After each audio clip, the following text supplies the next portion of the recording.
قاعة كله ماخذ بخلال اقل من نص دقيقة. اخذت اهلي انا واخوي طلعناهم برا، الحمد لله والشكر.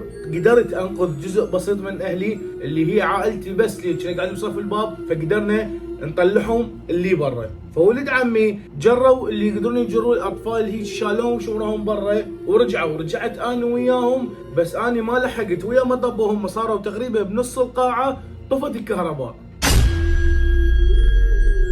ورا ما طفت الكهرباء صارت دخانه كلش قويه، يعني قمنا اصبعنا ما نشوفه، لا فلاش تليفون يفيد لا اي شيء. حاولت اطب بعد اكثر، اي شخص اشوفه قدامي طفل شيء اسحبه اشمره برا، الى ان طلع الشخص او شخصين. رجعت دا اطب، الباب احترقت. هنا كان الوضع مأساوي.